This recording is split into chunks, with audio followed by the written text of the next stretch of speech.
Joël, bonjour Maxime. Cher public, nous poursuivons notre série d'émissions avec Joël Le Bruyère, et aujourd'hui on va aborder le thème de l'abolition de la prison, puisque Joël, tu viens d'écrire une chanson en faveur de l'abolition de la prison.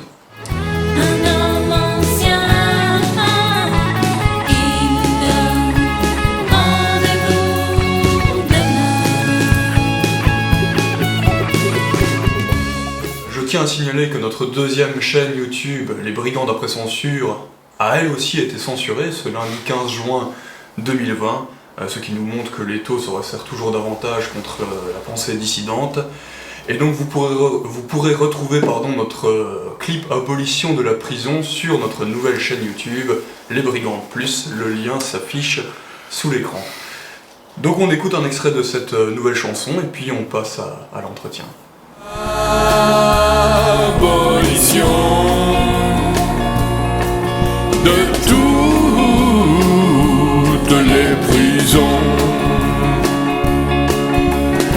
On a fait du tort à quelqu'un, la prison n'y change rien. On ne sauve pas la victime après le crime. Mais l'État est un dieu jaloux. La victime au fond, il s'en fout. Jamais de conciliation, mais la punition. Le juge qui te met au placard, il n'a jamais été taulard. Qu'il prenne ta place juste pour voir comment ça fait. Après 6 mois ou bien 1 an, s'il n'est ni bête ni méchant, il va réviser sérieusement son jugement.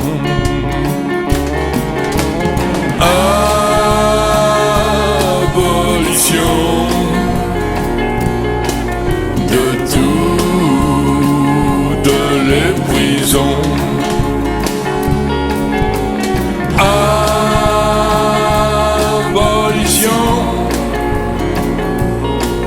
De toutes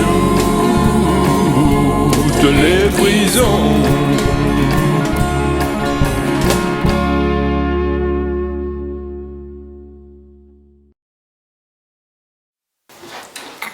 Donc Joël, première question, pourquoi as-tu écrit cette chanson et pourquoi es-tu favorable à l'abolition de la prison? Thème délicat. Oui, c'est un sujet que je connais peu, sur lequel peu de personnes peuvent vraiment développer une pensée profonde. Le thème de l'abolition de la prison, généralement, a été un thème favori des anarchistes. On les comprend donc, les anarchistes sont pour l'abolition de tout ce qui est répressif, c'est très très bien. Malheureusement, bien souvent, c'est repris également de façon opportuniste par des gens qui sont moins anarchistes qu'on pourrait le croire, qui sont plus des marxistes. Et l'histoire nous démontre qu'ils ont été les plus violents répressifs de l'histoire du monde, pas seulement avec le bolchevisme, mais partout où le marxisme est apparu, les prisons ont été pleines. Alors je suis d'accord avec les anarchistes, mais je ne suis pas d'accord avec les anarchistes marxistes de gauche qui disent que la prison, enfin ce n'est pas la question, est une conséquence du capitalisme. La prison n'est pas une conséquence du capitalisme. La prison est apparue bien avant le capitalisme moderne et évidemment l'injustice que crée le capitalisme, naturellement, qui est le profit sans limite pour une petite caste de profiteurs. Bien sûr. Alors pourquoi je suis pour l'abolition de la prison? Parce qu'en y réfléchissant et en se mettant soi-même en position d'être un prisonnier, ce que tout le monde pourrait devenir, accidentellement même, on se dit qu'on n'aime pas ça. C'est sûr. Mais il y a quelque chose d'intéressant que tu disais, c'était on n'accepte aucun jugement ni aucune condamnation de la part des criminels qui sont au pouvoir. C'est vrai que ceux qui jugent sont les ceux qui nous jugent, en tout cas, ceux qui nous jugent sont au service de personnes qui sont en haut lieu, qui devraient être emprisonnées, qui sont des fous, des déments dans la science, dans la politique, dans la finance, même dans les médias, voilà où sont les véritables délinquants, de mon point de vue. C'est sûr. Et, par contre, c'est eux qui nous emprisonnent, c'est eux qui nous répriment, c'est eux qui prennent le petit délinquant comme bouc émissaire, on peut dire, pour faire semblant que l'ordre des choses marche bien et que la justice règne dans la société.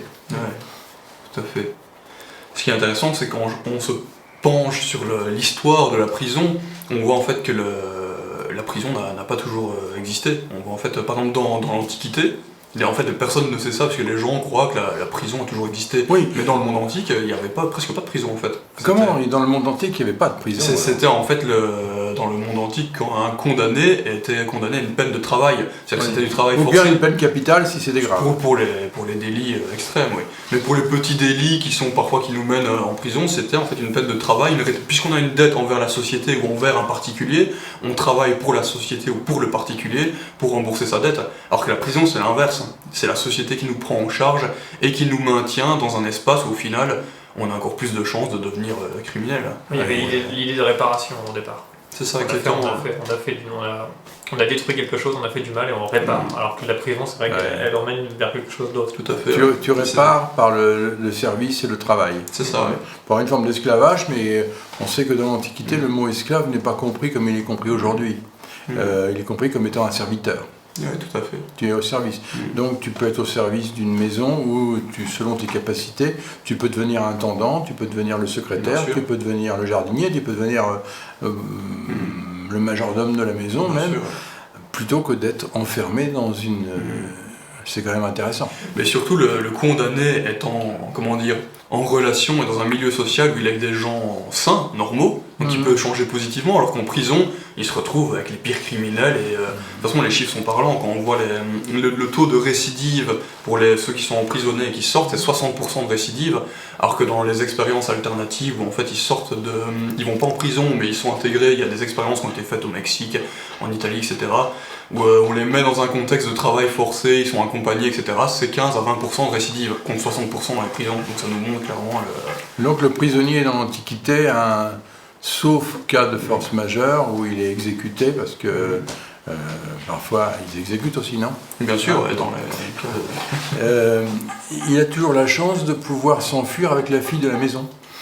Ce qui n'est pas le cas c'est pas le cas du tolard ordinaire. C'est quand même sympathique. Bien sûr, ouais. Ah oui, non, en fait, je pense que c'est intéressant d'appuyer là-dessus. Les prisons commencent vraiment à apparaître, en fait, elles n'existent pas dans le monde antique, elles apparaissent au Moyen-Âge avec l'appui de l'Église, en fait. Oui. C'est l'Inquisition et les dominicains qui vont vraiment développer la prison. Et les systèmes de justice moderne, non? Tout à fait. Alors oui, comment ça marche ça? Même le juge d'instruction, tout ça, c'est des postes et des fonctionnements qui sont hérités en fait de l'Inquisition. Et l'emprisonnement, en fait, les premières grandes peines d'emprisonnement qu'on connaît dans l'histoire, qui se généralisent, c'est par les tribunaux d'inquisition, qui disent l'emprisonnement, en fait, n'est pas utile à la société, puisqu'avant on condamnait pour du travail pour qu'on soit utile à la société, mais par contre, ça permet, pour l'hérétique par exemple, de faire expiation, de faire pénitence, donc c'est moral, de se retrouver face à lui-même, c'est une torture morale qui est infligée, c'est l'Inquisition vraiment qui développe en fait Ce qui fait dire à des catholiques éclairés aujourd'hui, c'est grâce à l'Inquisition qu'on a formé le système de justice moderne. Merci. Merci beaucoup. Parce que les anciens n'allaient pas se charger même de nourrir des prisonniers, enfin des gens qui ne servaient à rien, qui en prison ils ne servent à rien. Évidemment, l'Inquisition s'occupe des crimes qu'on appelle hérésie, donc des crimes de conscience, de mauvaise croyance, mais ça existait également dans l'Antiquité. Bien sûr, oui. Bien sûr. Socrate. Ouais, par exemple, condamné à la ciguë. Mais c'est intéressant de voir que du coup, depuis l'Inquisition, ça n'a fait que se généraliser, et que dans notre monde, l'idéologie des Lumières a fait pareil, puisque c'est la même chose, c'est plus religieux, mais c'est moral, c'est le citoyen qui a péché contre la société, puisque c'est ça, il a fauté, donc c'est un pécheur vis-à-vis de la société. On l'enferme pour qu'il se retrouve face à lui-même, et qu'il fasse pénitence, mais dans le sens républicain ou du terme. Puisqu'on parle de la France, sous l'Ancien Régime, il y avait des prisons. Ouais. Non? Le bagne, les galères. Et il y en avait, mais apparemment, d'après ce qu'on sait, c'est surtout au 19e siècle que ça se généralise en fait. Ouais. On sait que dans la Bastille, il y avait 3 prisonniers, il y avait... Oui. Il y avait des prisons en France. Oui, c'est ça, il y avait des prisons qui se développent à partir du Moyen-Âge, mais qui au 19e siècle, vraiment... C'est vrai Ils sont là jusqu'à ce qu'il y ait un jugement, en fait. Les gens sont là jusqu'à leur jugement. À Nantes, par exemple, au moment de la Terreur, ils n'ont pas de prison, ils entassent les gens dans des hangars. Mais là, c'est des camps de concentration. Ça, c'est des camps de concentration et des camps d'extermination. En effet, là, on peut en parler. Des camps de concentration et d'extermination dans les hangars commerciaux de Nantes, qui étaient importants parce que Nantes, évidemment, était un port avec beaucoup de hangars. Et c'était des lieux d'horribles souffrances. Donc la République, quand même, elle a créé des camps de concentration. Il faut quand même le rappeler. Comme l'Union soviétique, après, pareil, elle enferme les gens dans des prisons qui sont aussi des camps de rééducation mentaux, etc. Et les nazis également. C'est tous les régimes totalitaires. Tous les régimes totalitaires. On voit que la République française n'y échappe pas. Ouais. Avant de poursuivre, je pense que c'est bien de donner quelques arguments, puisqu'il y a des mouvements qui se disent abolitionnistes des prisons. En fait, quelques arguments contre la prison, et c'est vrai que c'est imparable. Ils disent que la prison coûte cher à tout le monde, puisqu'on prend en charge les condamnés, alors que le travail, normalement, rend le condamné utile à la société. Ouais. La prison fabrique plus de criminels qu'elle en corrige, 60% de récidive. Elle a de nombreux effets négatifs, par exemple sur les personnes, je sais pas, quelqu'un qui va en prison pour les petits délits, je veux dire après une bagarre, quelqu'un qui s'échauffe, la prison va avoir comme effet sur lui désocialisation, brisement moral par l'enfermement, privation sexuelle et affective, mauvaise fréquentation, etc. On voit aussi que la prison ne répare pas, elle venge, enfin voilà, en fait tout démontre que la prison est un système qu'on considère normal puisqu'on est né dans ce monde-ci, mais qui en fait, comme on y pense, ne se justifie pas en termes utilitaires et il démontre qu'on est dans une civilisation assez redoutable. Ouais. En fait, où tout est admis, c'est admis qu'on te condamne, on ne sait pas comment faire autrement. C'est la loi de œil pour œil, dent pour dent, mais appliquée de façon extrême. C'est comme si le christianisme n'avait jamais rien pu changer. Ouais. Ce qu'on voit, c'est que c'est quand même très lié aussi au...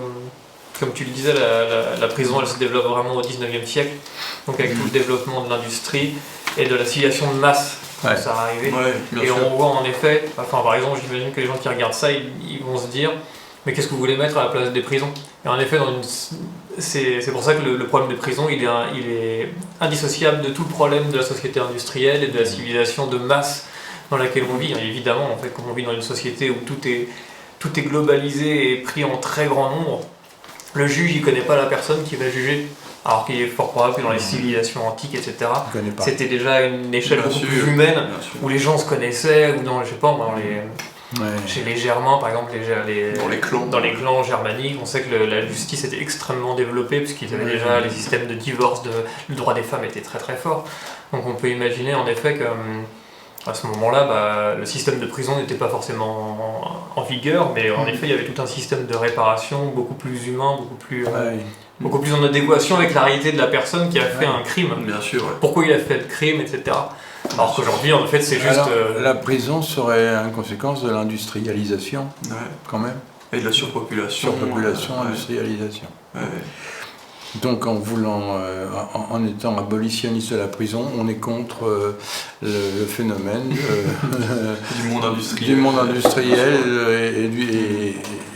et des villes tentaculaires. C'est pour ça que les mouvements soi-disant abolitionnistes, qui au final sont, comme tu le disais tout à l'heure, des marxistes ou quoi, qui veulent conserver le monde industriel, sont hypocrites. Ils recréent des goulags à la fin. Tu nous as parlé à plusieurs reprises de pays qui font des expériences différentes, comme la Finlande, etc. Puisque là, c'est vrai que la France est une grande malade de la détention, notamment de la détention provisoire. Est-ce qu'on peut se mettre ce modèle en relief avec d'autres... Sur la Terre, c'est pas la France qui a l'apanage, c'est les États-Unis d'Amérique et la Russie d'ailleurs. On a le plus grand taux d'emprisonnement, donc de délinquance. Et les deux pays qui ont été les fers de lance du progrès industriel au XXe siècle avec l'URSS, l'hyper-communisme et l'hyper-capitalisme de l'autre. Ils se sont tirés la bourre comme ça sur tout le XXe siècle. Et on voit qu'au final, les plus grosses prisons sont dans ces deux pays. Nous, on n'est pas du point de vue idéologique ni pour le capitalisme ni pour le socialisme. Bien sûr. Donc on ne peut pas dire quelle serait la société parfaite. Entre ces deux-là. Il n'y a pas de société parfaite, évidemment. Mais on trouve que l'emprisonnement, c'est quelque chose de qui n'est pas supportable. Ouais. C'est comme le traitement, le mauvais traitement des animaux. Et on traite mal les êtres. Quelqu'un a pu même commettre un crime et ce n'est pas un criminel. Il a commis un crime, mais on ne sait pas pourquoi. C'est pour des éléments extrêmement subtils de son âme qui l'ont amené à commettre quelque chose de criminel. Et il n'est pas évident qu'il ne puisse pas se changer lui-même, être changé dans des conditions, je ne dirais pas psychologiques, parce qu'il ne s'agit pas de psychologie ni d'analyse, mais de confiance. Ouais. De confiance. Ouais. Alors vous me direz, beaucoup de juges disent j'ai fait confiance à tel et puis il a récidivé. Mais évidemment qu'il a récidivé. Ouais. Il n'a pas le choix de toute façon. Ouais. Puis dans la société telle qu'elle est, il n'y a pas moyen de faire autrement pour quelqu'un qui veut vivre facilement, qui veut avoir facilement des choses sans avoir appris la notion de l'effort et du travail. D'ailleurs que maintenant, certains anarchistes récusent même la notion de travail. Ils disent le travail est injuste. Tout travail est injuste. Avant c'était le travail forcé, maintenant le travail est injuste. Alors qu'est-ce qu'ils vont faire sur la Terre ces gens-là? Ils vont s'amuser, ils vont rigoler, donc ils vont commettre n'importe quoi. Il va y avoir des choses qui vont se développer, l'oisiveté étant la mère de tous les vices, n'est-ce pas? Donc dans une prison, bien je ne sais pas, au moins si on leur apprenait la philosophie, si on pouvait, ils seraient astreints à devoir apprendre des choses, ou la musique, ou vous voyez, des choses improbables pour eux, ou la peinture, ou des arts artisanaux. Mais qu'est-ce qu'on leur fait faire? C'est toujours des trucs en série industrielle, découper des bouts de bois pour faire des jouets pour des usines ou n'importe quoi. C'est pas très créatif. Hein. Ouais, ça maintient un niveau... Ouais. J'ai une citation de Jean Dutour, le résistant, qui est très parlante, je trouve. Académicien aussi, qui est très parlante et qui dit « Parmi les facteurs de corruption, le plus nocif est la prison, où l'on croupit sans espoir dans la promiscuité des criminels les plus endurcis. Combien de pauvres petits délinquants sont envoyés en centrale, où ils se retrouvent avec d'authentiques criminels, dont la funeste influence, en 6 mois, les perd à tout jamais. » C'est une explication très simple, en fait, du caractère nocif de la prison. Alors, il y a un courant en France abolitionniste, il y a des gens dans les différents gouvernements qui sont succédés à gauche qui étaient anti-prison. Hein. Mais à chaque fois qu'ils se retrouvent garde des Sceaux, ils oublient qu'ils avaient eu cette idée. Et la France construit toujours plus de prisons et emprisonne de plus en plus de personnes. Ça, c'est étrange. Hein. Ouais. Mais tu prenais par exemple l'exemple de la Finlande tout à l'heure, en effet, où apparemment ils ont un système de, pas de prison justement, mais de redressement. Ils ont des prisons, mais ça c'est beaucoup moins... Oui, puis ils ont un système alternatif où j'imagine qu'ils prennent les prisonniers, ils les mettent dans des milieux où ils retravaillent, etc. Et on voit en effet que la Finlande, parallèlement à cette activité de prison que je connaissais pas, mais par exemple je connaissais le système éducatif de la Finlande qui est extrêmement particulier, puisque il y a un seul système éducatif là-bas, toutes les écoles sont gratuites, mais c'est une école alternative nationale, si vous voulez. Aujourd'hui, on dirait, c'est ce qu'on fait, c'est le plus alternatif qu'il pourrait y avoir en France, mais là-bas, c'est l'éducation nationale, où les enfants sont beaucoup plus libres, où ils apprennent à leur rythme, etc. La personne est beaucoup plus prise en compte, on va dire. Ils sont à l'extérieur l'après-midi, tout ça. Ouais, c'est beaucoup plus libre, on va dire, qu'en France, où en effet, même l'école est faite sur le modèle des casernes. Une femme comme Anne Coffinier, qui est responsable des écoles indépendantes, a montré que les écoles, c'est comme les casernes de la République. Et en effet, tout est fait comme des casernes en France. Donc, la prison, c'est pareil. Le premier emprisonnement, c'est l'école. Voilà, c'est ça. Ouais. Et toute la société est faite sur ce modèle, après. L'école obligatoire, c'est un emprisonnement obligatoire.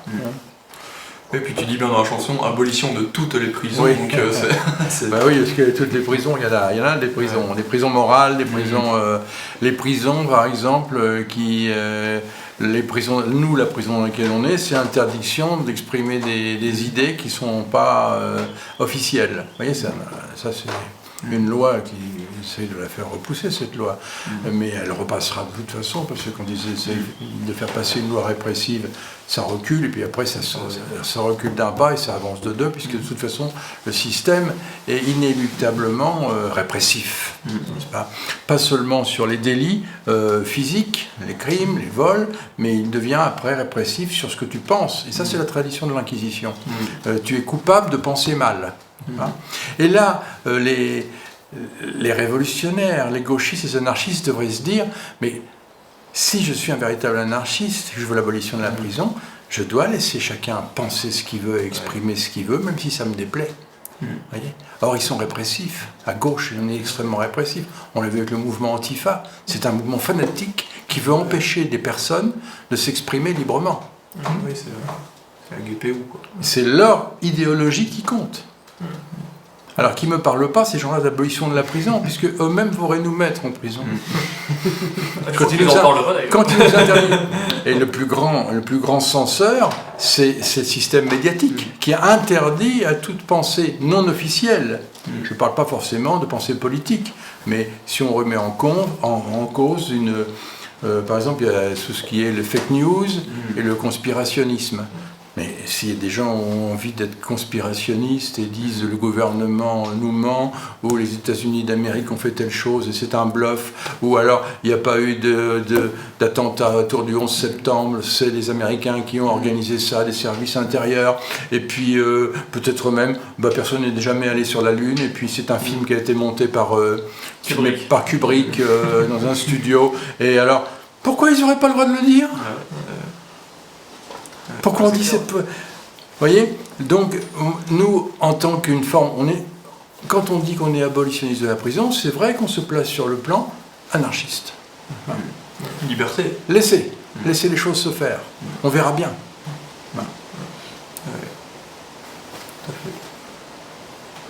Alors, je voudrais aborder un autre volet, c'est celui de la détention provisoire, puisqu'il y a tous les ans en France un nombre considérable de personnes, et les chiffres sont tenus secrets évidemment par le ministère de la Justice, donc il y a un nombre considérable de personnes qui sont placées plusieurs mois, voire plusieurs années en détention provisoire, avant d'être jugées innocents. Donc c'est des personnes qui sont innocents et qui pendant ce laps de temps, de mois ou d'années, ils sont cassés moralement, ils ont perdu leur boulot, leur femme est partie, leurs amis ont pris peur. Comment est-ce qu'on peut expliquer un tel système inhumain ? Enfin, c'est pas un sujet que moi je connais personnellement, mais je peux dire si on y réfléchit. Ils vont dire, les magistrats diraient, oui, mais si quelqu'un risque de nous échapper, on ne peut plus échapper aujourd'hui à la police, sur n'importe où, Interpol et tout, comment est-ce qu'on pourrait échapper, on va se réfugier où en Europe si on veut se cacher ? Ça n'existe pas. C'est juste un petit détour qu'on fait pour se faire prendre un peu plus loin. Bon. Et ils disent, en plus, si c'est quelqu'un qui a commis quelque chose et qui a il peut manipuler les témoins pour les faire se retourner en sa faveur. Et alors ça fait partie de la règle du jeu. L'État accuse, quelqu'un doit se défendre. Bien sûr. Comprenez ? Et le premier système de défense, c'est d'être libre d'organiser sa défense. N'est-ce pas ? Et tu n'organises pas ta défense quand tu es bouclé dans un cachot. Tu ne peux pas communiquer, tu ne peux pas... à ce moment-là, la détention provisoire est déjà une peine, n'est-ce pas, que l'on inflige à quelqu'un qui est présumé donc coupable. Donc c'est ce que je veux dire dans cette chanson. On est tous présumés coupables. En réalité. Et la détention provisoire en France, elle est extrêmement importante. Je ne connais pas les chiffres. On ne va pas faire les statistiques, les chiffres, tout ça, ça ne nous intéresse pas. Mais on sait que c'est important. Alors que les prisons sont pleines, ils aggravent encore la détention provisoire. Provisoire, ce qu'on appelait avant... Préventive. Préventif veut bien dire que tu étais déjà coupable, puisque c'était en prévention d'une peine que tu devais recevoir. Puis on se rend compte que tu es innocent, merde, c'est con, qui rentre en bourse, et en fait... et là, c'est tout le système policier qui est à remettre en question. C'est la façon, c'est l'inculpation, le système d'inculpation, n'est-ce pas, qui est à remettre en question. Parce que on te met sur le dos une faute, n'est-ce pas ? Et on va chercher à montrer que tu as commis cette faute. On ne va pas chercher à montrer que tu n'as pas commis cette faute. Et c'est trop tard quand l'avocat arrive au prétoire et puis le pauvre avocat, comme on me raconte des histoires, il ne sait pas du tout défendre son dossier, la personne est condamnée, n'est-ce pas ? Mais la personne, il faut qu'elle ait pu organiser sa défense. Or, tu es accusé, par exemple, dans les médias, une personnalité publique, peut-être que c'est assez rare que les personnalités publiques soient accusées dans les médias. Dans les médias, souvent, on dirait tel politicien a été mis en examen, et puis on oublie, parce que ça ne va jamais nulle part, évidemment, c'est juste une mise en examen, c'est rien du tout. Quand tu es une personnalité publique, les médias sont, quand les médias t'inculpent, n'est-ce pas, et qu'il y a une enquête de fait sur toi, tu es déjà coupable pour l'opinion, puisque il est décrit dans le journal et dit à la télévision, à la radio, que tu aurais fait ceci ou cela. Donc la tâche est déjà sur ton nom, n'est-ce pas ? Et qu'est-ce que tu peux faire contre ça ? Tu es déjà coupable. Et du coup, la police, ben vous voyez, c'est écrit partout dans les médias, comment veux-tu ? Elle doit suivre le mouvement. Donc l'enquête doit rassembler, on n'a rien contre toi, mais l'enquêteur doit rassembler des éléments partout pour essayer de les focaliser, les faire remonter sur toi, pour t'accuser d'une chose, mais en allant chercher des éléments qui sont des éléments annexes, tu vois. Est-ce que tu étais un garçon gentil ? Est-ce que tu n'as pas un jour de ta voisine, pas payer ton parking, etc. Tu vois, et tout ça doit remonter vers toi pour montrer que tu as bien commis le délit puisque tu es un sale type. Mais c'est intéressant parce qu'on voit que dans un autre personne, encore une fois, personne n'a réfléchi à ça, mais dans un procès de cour d'assises, c'est les jurés qui ont un pouvoir immense, c'est-à-dire n'importe quel citoyen lambda qui justement va être impressionné par des éléments annexes, comme tu le dis, c'est un sale type, donc il doit être coupable, et c'est le juré qui peut t'envoyer en prison. Rien que ce système-là, il est aberrant, c'est incroyable. Le juré était quelqu'un qui n'a pas de connaissance du droit, il n'a pas lu Aristote, hein, donc il ne sait pas ce qu'il fait, en fait, il juge que sur des émotions et les préjugés, et ce qu'il a lu peut-être dans la presse, quand il s'agit d'une personnalité connue, où on a... et indéniablement, évidemment, bon. Après, Mesrine, il en a fait. Hein, c'est sûr. Il en a fait. Mais comme il dit, c'était insupportable de se laisser enfermer dans les quartiers de haute sécurité, qui ont été abolis d'ailleurs. Mais enfin, peu importe, la prison est un quartier de haute sécurité. Bien sûr. N'est-ce pas ? Si tu te retrouves avec des personnes, mais que tu n'as pas croisées dans ta vie, qui dans la même cellule ou dans les réfectoires, ou des gens vraiment infréquentables. On te met devant des gens infréquentables. Et vice-versa d'ailleurs. C'est pas parce que tu n'as pas la même religion, ou etc. C'est que normalement tu n'as pas à croiser ces personnes et on t'oblige à être avec ces personnes. Et donc il doit y avoir toutes sortes de relations, je dirais, pourries qui s'installent, de vengeance, de règlement de compte, de haine, de brimade. Et on voit bien dans les films américains comment on vante la prison. On dit au type, ah, tu vas aller en prison, tu vas en prendre plein le... Vous voyez ? Dans tous les films, on montre cette chose pour faire peur à la population. C'est une propagande inouïe de faire peur aux gens. Si tu vas en prison, ben normalement, tu dois être dans ta cellule, tranquille, en sécurité. L'administration pénitentiaire doit imposer ta sécurité, n'est-ce pas ? Quel que soit ce que tu as fait ou ce dont tu es accusé. Parce que si vous êtes un pédophile, vous allez morfler si vous êtes dans une prison. Mais pourquoi un bandit de grand chemin aurait quelque chose à menacerait, par exemple, un type qui est un délinquant sexuel, n'est-ce pas ? Le délinquant sexuel doit être dans son quartier et le bandit de grand chemin doit être dans le sien, et ils n'ont pas à se croiser, ils sont dans des mondes différents, parallèles, ils n'ont pas du tout les mêmes formes de délinquance, vous voyez ? Et tout ça dans une prison, je ne sais pas comment ça se passe, ce mélange atroce entre des gens. Quelqu'un qui a fait des malversations financières va se retrouver avec des tarés aussi. Je ne comprends pas un magistrat qui est là, qui dit « Bon, ben, je vous mets tant et tout ». Ce magistrat devrait se dire « Je juge la mauvaise personne. Je devrais juger mon patron là-haut. Ouais. D'accord ? J'ai entendu dire des choses sur lui. Non, je suis là pour défendre le criminel qui est au-dessus de moi. » J'avais lu quelque chose d'un sociologue, je sais plus le nom, bref, peu importe, mais je trouvais ça intéressant. Il disait la prison crée en plus de criminels qu'elle n'en corrige. Il disait pourquoi est-ce que on peut se demander pourquoi le système tient en prison. Et en fait, il expliquait parce que le système tient à la criminalité. Il veut fabriquer de la criminalité, puisqu'avec la criminalité, ça permet d'avoir des lois qui restreignent la liberté, de 1, et de 2, ça permet d'entretenir la peur, puisqu'il y a de la criminalité. Et on sait, on l'a vu par exemple pendant la phase Covid-19, on sait que c'est avec la peur que le système permet de mieux contrôler une population. Donc on voit qu'ils ont besoin de générer la criminalité, la prison génère la criminalité pour mieux tenir le système. Ouais. Il y aurait toute une analyse à faire. Alors les marxistes disent la propriété privée. Abolition de la propriété privée. Ouais. Mais l'abolition de la propriété, c'est déjà privée, c'est l'abolition de la liberté individuelle. Ouais. Si tu veux avoir un champ plus grand que ton voisin et si tu veux cultiver plus que lui, tu es libre. Ouais, donc tu t'enrichis plus que lui. Celui qui veut rien faire, il fait rien, il est libre. Celui qui veut travailler, il travaille, il est libre. Il faut que chacun soit libre. Voyez. Donc c'est ce qu'on appelle, nous, une forme d'anarchisme qu'on peut dire de droite. Parce qu'elle refuse l'inéluctabilité de la solution dite marxiste, vous voyez, parce que les communistes ont été au pouvoir en Union soviétique. Hein, il n'y avait pas de prison en Union soviétique. Pourtant, il n'y avait pas de propriété privée. Ouais. En théorie. En théorie. Il y avait une propriété privée toujours en haut. Ouais. Parce que si l'État possède tout, qui est l'État? Ouais. D'accord. Tout à fait. Tout appartenait à une Parce qu'il faut que quelqu'un règle ça. Alors les anarchistes disent qu'il ne faut aucune forme de gouvernement ni de contrôle, aucune forme d'autorité.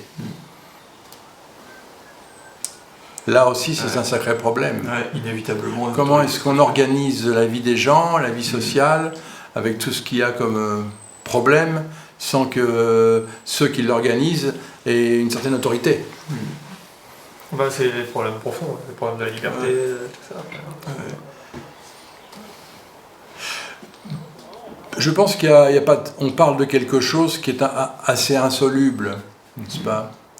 Dans les réseaux de droite, voire extrême droite, on est plutôt pour la dureté du délinquant, voyez, pour la répression. C'est la rigueur. La rigueur, voilà. Et donc, normalement, dans le système de gauche, on est plutôt, on dirait, comme la clémence. Hein, c'est les deux colonnes de l'univers, la clémence et la rigueur. Mais on voit que ceux qui sont du côté de la clémence construisent toujours plus de prisons. Et puis que ceux qui sont du côté de la rigueur, ma foi, de toute façon, n'ont aucun pouvoir. Je veux dire, Jean-Marie Le Pen n'a jamais construit de prison, n'a jamais été dans aucun gouvernement. Hein. Par contre, ceux qu'on juge être les bien-pensants,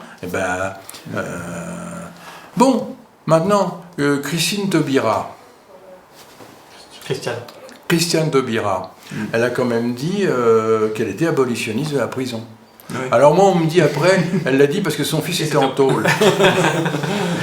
C'est possible ça. C'est possible, mais je lui laisse quand même le crédit à cette femme, parce que son fils est en prison, qu'elle a compris le problème. Peut-être. Moi, elle a compris, elle a dit qu'elle avait compris.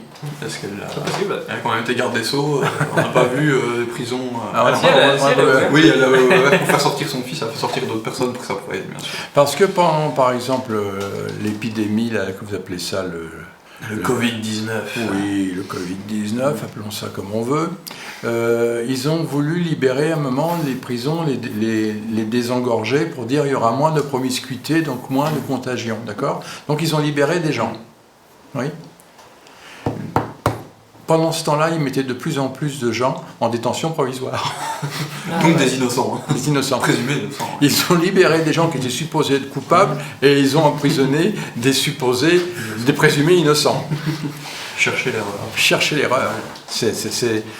Il y a des mécanismes, il faut essayer de creuser. Moi, par cette chanson, Abolition de la prison, j'ai voulu que les gens réfléchissent profondément. Vous voyez, on peut dire, on n'a pas de solution. Bien sûr qu'on n'a pas de solution, on n'est pas là pour réformer la vie sur la Terre. Hein. Elle est comme elle est, c'est la loi du plus fort, c'est la loi du plus fort ou du plus doué ou du plus malin, ou peu importe, ça a toujours été comme ça. On ne pense pas que ça va changer avant... un bon million d'années, on dira.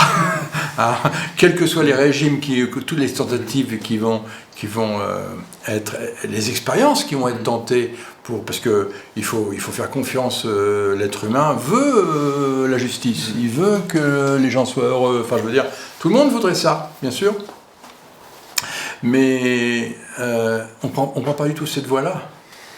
On ne prend pas du tout cette voie-là. On prend une voie toujours de la répression et de la vengeance. Voyez ? Là, vous me dites qu'en Amérique, actuellement, ils sont en train de déboulonner les statuts des généraux sudistes, etc.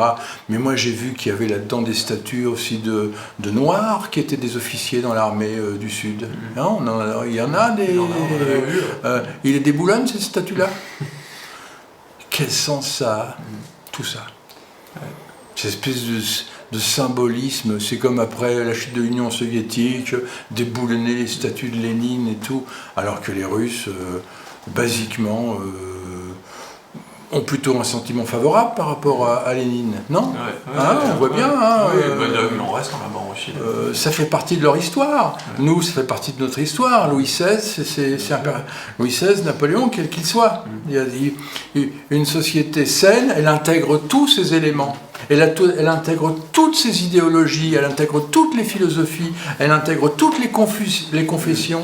Elle n'est pas répressive pour certaines catégories. Évidemment, là, nous prenons un anarchisme utopique, on peut dire. Voyez, que les anarchistes eux-mêmes, que je connais un peu du côté gauche, diront ah non, nous on veut pas qu'il y ait de riches. On veut que tout le monde soit riche, on veut que tout le monde soit pauvre, on veut que tout le monde soit égaux. Ça n'a pas de sens. Ça n'a pas de sens. Pourquoi il n'y aurait pas quelqu'un qui vous... Tu viens sur la terre, tu as envie d'être riche, et tente ta chance. Tu viens sur la terre, tu es pauvre, bon, fais ce que tu peux. Trouve des moyens pour qu'on t'aide, etc. Et puis maintenant, de toute façon, les gouvernements assistent les gens pauvres. Il y a eu un énorme progrès là-dessus. On ne les laisse pas croupir dans la misère. Et il y a toujours eu des œuvres de bienfaisance. Il y a toujours eu des hôpitaux, il y a des hospices. Il y a toujours eu... Dans l'Antiquité, on ne laissait pas les gens crever de faim. Dans les sociétés dites traditionnelles, que méprisent tellement les marxistes, hein, en disant que c'était des sociétés barbares. Je crois pas, non. Je crois pas. Je crois que s'il y a une société barbare, c'est la nôtre. La nôtre, elle est très, très, très... Le monde industriel. Oui, la société industrielle, oui. Comme a montré, comment il s'appelait Kaczynski. Kaczynski, qui est pour le coup un vrai anarchiste et qui critique justement la gauchisation des problèmes sociaux. Des anarchistes. Oui. D'accord. Je sais... Qu'est-ce qu'on peut dire là-dessus ? On n'est pas des spécialistes. On n'est pas des spécialistes, c'était pour ouvrir une piste de réflexion, comme tu le disais, et surtout pour montrer que au final la prison est indissociable du problème de la société industrielle dans laquelle on vit, et que on pourrait prendre le problème de cette société sous d'autres angles pour montrer que de toute manière elle est absolument inhumaine, et que c'est pour ça que, en tant que personne cohérente avec tes idées, tu as lancé une initiative d'une société différente au final. C'est ça peut-être même la conclusion de tout ça. Oui, une société différente, oui. Une société clanique. Que les gens s'organisent pour vivre avec ceux avec lesquels ils ont envie de vivre, qui s'organisent. Voilà la liberté.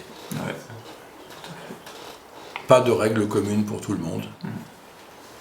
De ce point de vue, je suis, comment on pourrait dire, un anarchiste... Est-ce qu'il y a un mot pour utiliser ? Non, il n'y a pas un mot. Il n'y a pas de mot. C'est plus anarchiste. Puisque je reconnais qu'il y a un ordre dans l'univers. Donc bon, anarchiste, ça veut dire pas d'ordre dans l'univers. C'est absurde. Il y a un ordre dans la vie. Tout est... Sinon rien ne fonctionne. S'il n'y a pas... L'ordre crée l'harmonie. L'art, d'ailleurs, l'étymologie du mot art veut dire les choses en ordre, en place. À leur place. À leur juste place. Alors, qu'est-ce qu'on peut faire pour les délinquants aujourd'hui ? Qu'est-ce qu'on peut faire pour eux ? Ça, c'est pas à nous de nous en occuper, on n'en a aucun pouvoir. Mais en tout cas, il faut que ce soit avant l'égalité. C'est pas bien avant l'égalité, on met la liberté. C'est pas... L'égalité, c'est simplement, c'est pas physique, c'est pas matériel, c'est une égalité. Chacun est responsable devant la société de ses actes. Donc, voilà l'égalité. C'est l'égalité morale, on peut dire. Mais pour ça, il faut une liberté morale.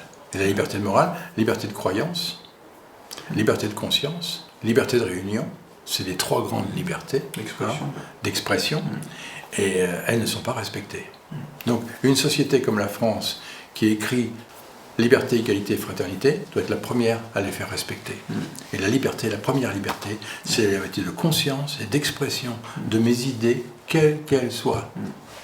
Celui qui va contre ça, pour moi, est un salaud. D'accord ? Parce que les marxistes disaient, celui qui n'est pas communiste est un salaud. Et je leur dis, vous êtes des salauds. Parce que vous réprimez des gens qui ne pensent pas comme vous. C'est vous les salauds.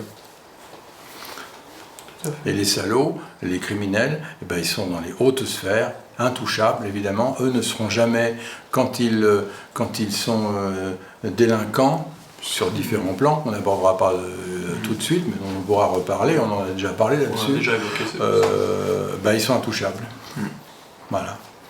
C'est comme en Belgique, où c'est un lampiste comme Dutroux, qui écope de tout ce qu'il a fait pour servir ses maîtres plus hauts, qu'il a abondamment pourvu en chair fraîche. Ah, voilà. Alors, il y a dans ces réseaux, au-dessus de ces agents du crime, des grands criminels qui vont être des gens qui vont nous juger. C'est eux qui vont nous juger. C'est eux qui vont nous dire en prison, toi, pour un vol ou n'importe quoi, ou une accusation quelle qu'elle soit. C'est insupportable. Pour moi, c'est ça qui est insupportable. C'est d'être condamné et jugé par des criminels. Et je ne parle pas des magistrats qui font leur boulot. Ils sont leur boulot automatique. Ou les policiers qui font leur boulot automatique. Mais on leur demande, réfléchissez un peu à ce que vous faites. Pour qui vous travaillez ? À qui vous avez donné votre vie, à qui vous avez livré votre vie pour votre carrière. Je ne sais pas si ce message-là peut leur parvenir. Mais il faut le dire, il faut le répéter, vous voyez. Il faut aller dans les prisons et dire aux prisonniers, c'est pas normal que vous soyez là. Moi je dis, tiens, mettez-moi en prison et vous allez voir votre prison, comment je vais la retourner. Vous allez voir un peu. Je vais les convaincre, vos prisonniers, qu'ils sont là de manière injuste. Alors on va me dire, oui, même celui qui a commis un crime de sang et tout, on verra. On verra. Je pourrais peut-être lui expliquer, lui faire comprendre qu'il y a quelque chose qui ne va pas. Parce que lui-même, il croit que c'est normal d'être en prison. Hein ? Beaucoup de bandits, on voit bien dans les films policiers, le gendarme et le voleur. Le voleur, il dit, ah bah, si on m'attrape, je vais au placard. D'accord ? C'est toute une dialectique qui s'est installée entre le policier et le bandit. Mais un auteur a dit, le policier et le bandit, ils ont exactement la même mentalité. Vous voyez ? Ils sont dans le système, ils défendent un système tous les deux. L'un voulant échapper à l'autre, et l'autre poursuivant l'un avec la même frénésie, si vous voulez, on pourrait dire criminelle, n'est-ce pas ? D'essayer de prouver que quelqu'un est coupable. Moi je dis que on ne doit pas essayer de prouver que quelqu'un est coupable, quelqu'un doit venir, il doit faire des aveux. Alors on dit souvent, oui, il n'y a que les aveux qui comptent. L'aveu, il a avoué. Alors pour vous faire avouer, on sait vous faire avouer avec le temps, la détention, comme on dit, préventive. Évidemment, au bout d'un moment, vous dites, bon d'accord, je l'ai fait. Mais ça doit venir de vous, ça doit venir de votre âme. Et si vous devez de toute façon vous accuser coupable de quelque chose, il n'y a que devant Dieu que vous pouvez le faire. On est d'accord là-dessus ? On est d'accord. Et Dieu ne juge pas. Parce que Jésus a dit, ne jugez pas pour ne pas être jugé. Voyez ? Allez dire ça aux catholiques intégristes qui sont pour l'Inquisition. Qu'est-ce que vous faites de votre christianisme ? Qu'est-ce que vous en avez fait ?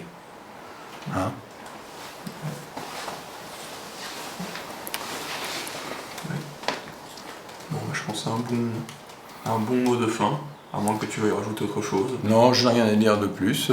Ça ouvre une bonne piste de réflexion. On ouvre une piste et on y réfléchira. Enfin, on n'y réfléchit pas tous les jours, parce que je sais que parler de l'abolition de la prison, c'est un sujet, les gens, ah ouais, ah bon, pourquoi c'est quoi ce truc, tu vois ? Ça aura fait-il c'est un sujet de réflexion. Ouais.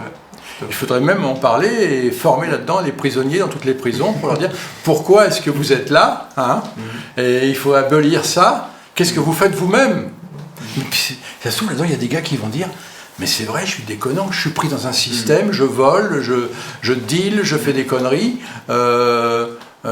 parce qu'il y a cette loi qui est là, répressive, en fait, qui m'oblige en même temps à devenir délinquant quelque part. Vous voyez, c'est une...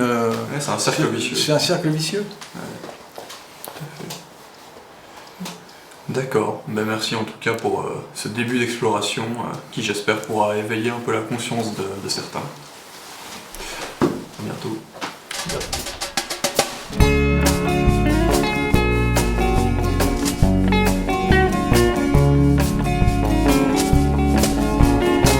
La règle dans la société, le citoyen qui a dérapé, on ne connaît qu'une solution, la prison. Pour les braves gens, c'est l'assurance, tant qu'il y aura de la vengeance, les méchants iront en vacances à la santé.